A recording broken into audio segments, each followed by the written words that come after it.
Welcome students, we're going to take some notes on JFK and LBJ. Keep in mind that these notes are only going to cover from 1961 to 1965. We're not going to cover LBJ's second term as president, but only the last year that he served of JFK's presidency. So this is just a 4-year span of time that we'll be looking at. So let's look at John F. Kennedy, 1961 to 1963. The election of 1960, remember that elections always happen in the even year, and then January of the odd year is when the president is sworn in. The opponent would be Vice President Richard Nixon. This becomes an election of new versus old. Kennedy would be the new, and Richard Nixon would be the old. Not so much of Richard Nixon being an old person, but he represented the old party, the GOP, the Grand Old Party, because he was vice president under Dwight D. Eisenhower, by that point the oldest president that we had had. And the election of Kennedy would usher in the youngest president that we've ever had, still to date. Kennedy's appearance on TV was appealing, and that's really what sealed the deal for him. When Richard Nixon seemed very nervous, started sweating and dabbing his forehead a lot, it showed a lot of just a lack of confidence in Richard Nixon. And so TV and the use of TV really sold the Kennedy image. This is the first televised debate, have a big impact, first in history. And we know that televised debates have impacted elections throughout American history. And this would be the first time that was used. So the outcome, the popular vote was very close, only 1% popular vote difference, or 0.1% popular vote difference.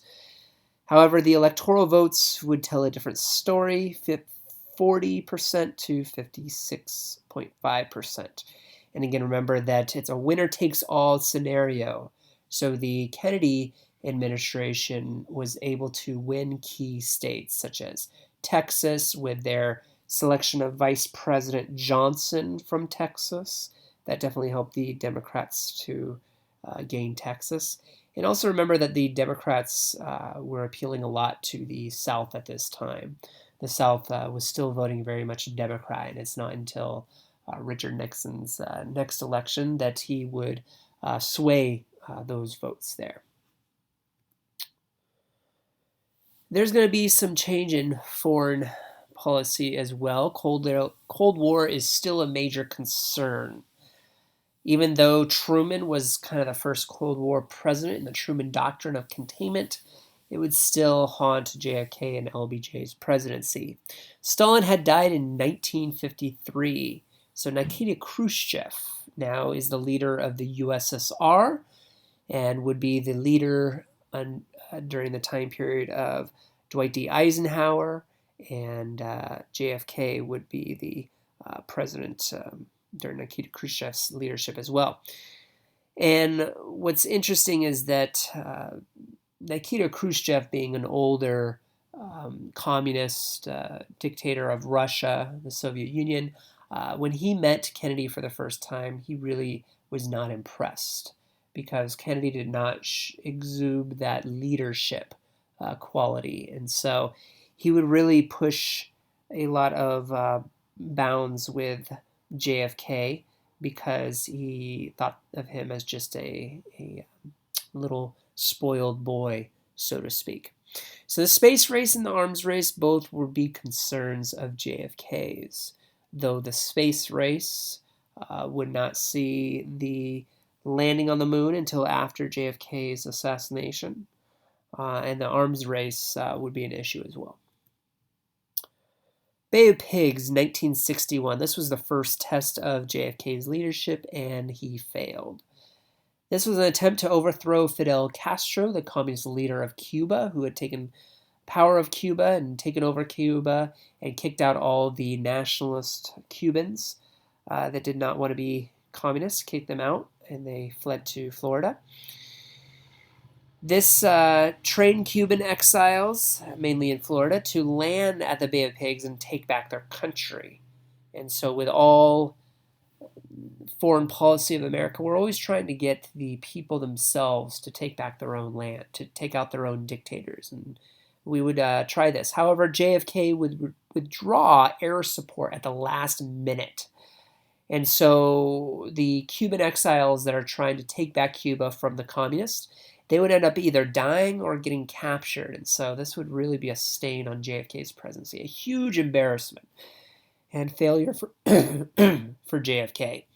JFK went on the news, and he did not try to blame other people like some other presidents try to do, but he would take full ownership, and the American people appreciated that. He famously said, "Defeat is an orphan, but victory has many fathers," basically stating that it stinks to be defeated, but he took full responsibility.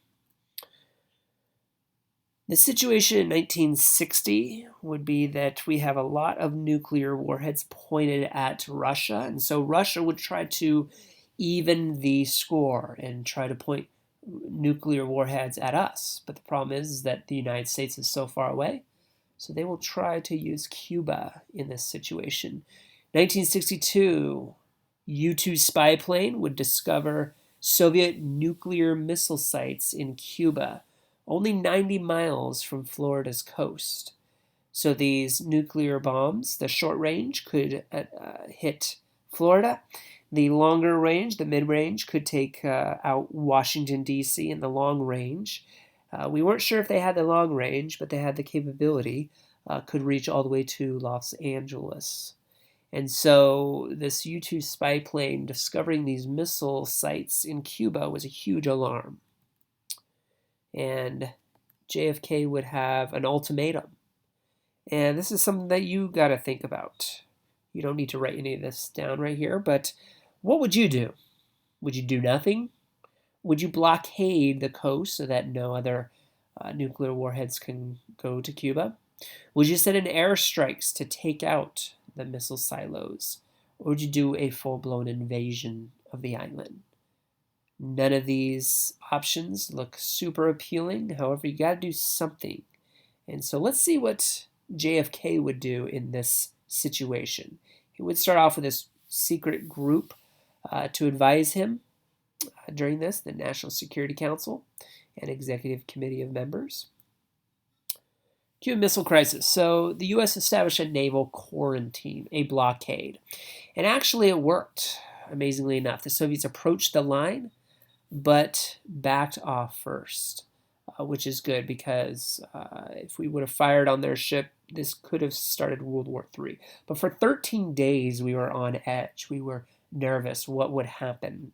And Kennedy gives a famous speech on television warning the nation that we could go into nuclear war, World War III.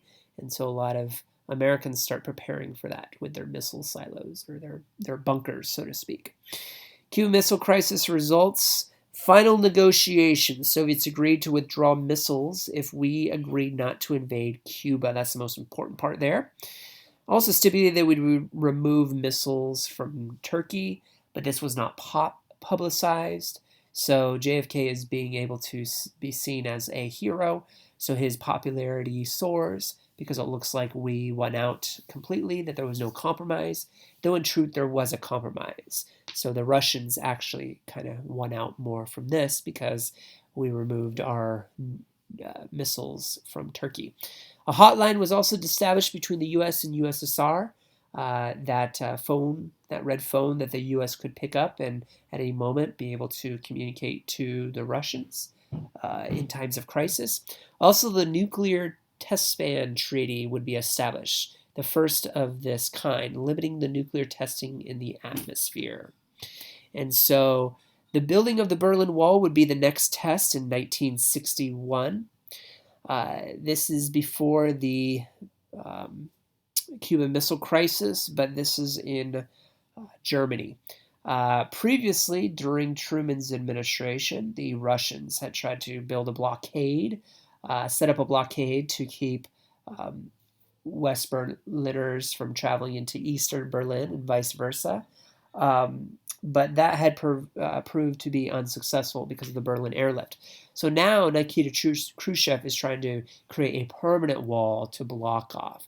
And the purpose was to prevent the movement of people, labor force, from east to west, because a lot of people were living in the east, the communist east, but working in the west and making a lot of money. And they were also seeing the prosperity of the West and seeing how great capitalism was. Communism can only work if people don't realize how great capitalism is. Once people in communism start comparing themselves to other people, that comparison starts to destroy communism. So the difference between capitalism and communism is comparison, the CCC. Built around West Berlin, not torn down until 1989, which would be a famous historical event when the Berlin Wall would come down, and then the Soviet Union as a whole, 2 years later, would fall as well. But this was another stain on JFK's presidency because he did nothing. But again, if he did anything, he might have started World War III. Who knows? As you see right here, this was a 1980s picture of the Berlin Wall. As you can see on the inside left there is the communist section patrolled by troops, and on the right-hand side you see that it is very democratic and artsy and prosperous with those nice buildings at the top right there. Camelot. The Kennedy administration, their image definitely helped America to win the Cold War, because this beautiful couple being president, their kids caught the attention of the nation. Their kids, as you can see there, Jack Kennedy's, John Kennedy's son there underneath the table, the desk. Their glamour really captured the attention of not only the nation but also the world, and so people in communist Russia started realizing how good capitalism was and how beautiful capitalism looks, and would become envious. That's a picture of John Kennedy's son saluting him when he had died in the casket. Very sad moment. You don't need to write this down, but JFK would have many skeletons in the closet. He would have much infidelity that wasn't well publicized during this time period. But if he were alive today, it would have been a lot more publicized. The assassination happened November 22nd, 1963 in Dallas, Texas, right before his preparation for his 1964 election. He was visiting a NASA site there. The assassin was Lee Harvey Oswald, killed 2 days later by Jack Ruby. And so because Lee Harvey Oswald never takes a stand, there's a lot of conspiracy theory on, was there just one killer? Was it the mob who did it? Was it the Russians who did it? Was it CIA who did it? Was it the Black Panthers who did it? I mean, just so many different assailants could have assassinated him. However, the Warren Commission, which you should note, conducted the investigation and determined that Oswald was the lone killer. Even though people dispute this today, I'm somebody who believes that possibly the mob had the biggest cause to kill him, while others not as much.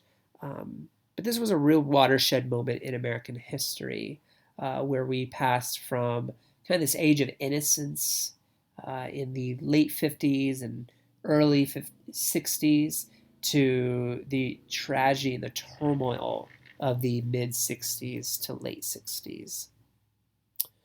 Lyndon Baines Johnson would become president. He is sworn in Air Force One, as you can see there. "We shall continue" was his motto. He used JFK's legacy to make a lot of progress, to kind of complete what was left off. His extensive government experience, over 20 years in Congress. He was a Texas man who wanted to be president, and he would get his shot. No pun intended. First year in office in 1964, he would pass the Civil Rights Act of 1964. He would also pass through $10 billion tax cut. The gross national product increased as a result. He declared a war on poverty, and his Great Society and the Vietnam War would define his presidency. And so he's really famous for really escalating the Vietnam War, which is a tragedy, but also for his Great Society programs, which really makes the government what it is today with all the different government programs and assistances that have positives and negatives. The election of 1964, Johnson versus Barry Goldwater. Goldwater was painted as an extremist and held unpopular views. So the Republican GOP Goldwater, he was a nice man, and he actually had voted in favor of many civil rights initiatives. However, he believed that it was mainly a state's issue of civil rights and not a federal issue because he was a pure constitutionalist. And so the Johnson administration was able to play politics and was able to really get the African American vote to their side. And this is really when African Americans start voting for Democrats, and the Democratic Party starts to be the party of the minorities. The election of 1964 is a huge turning point in politics, especially for the South. Goldwater was also somebody who believed that using troops overseas was not wise, as Eisenhower had believed that, and so he believed that nuclear bombs was a better way to negotiate with foreign nations. However, Johnson believed that nuclear bombs, as a Democrat, he believed that nuclear bombs were not good for the environment and not good for society and the world, and so he believed more in using troops. Neither is a great idea and a great tool. However, the question of troops versus nukes, which one is better as a form of diplomacy, has been a question throughout the ages. And so the famous Peace Little Girl, Daisy Girl ad helped seal Goldwater's fate. If you can look that up on YouTube, it's a pretty great campaign ad on how if Goldwater is elected president, there's going to be nuclear bombs, and girls that pick daisies will be nuked and destroyed. So as you see, the election results was quite a landslide. Barry Goldwater, very unpopular. As you can see, he only wins the electoral vote in the Deep South, and that's because he was a constitutionalist, conservative, and the South starts voting more conservative versus the Democratic Party that is now the party under Johnson, the party of big government growth and also civil rights at this time. The Great Society, the main focus would be education, poverty, civil rights. The Great Society had honorable goals, but fell short in long-term results. And that's like a lot of Democratic policies, is that they seem really good, and they hit the heart and feel good, but the logic behind it isn't long-term, and it's not as practical. And so the Great Society, though it had great ideas, like PBS, public broadcasting system, it would fall short. And that's the end of the notes.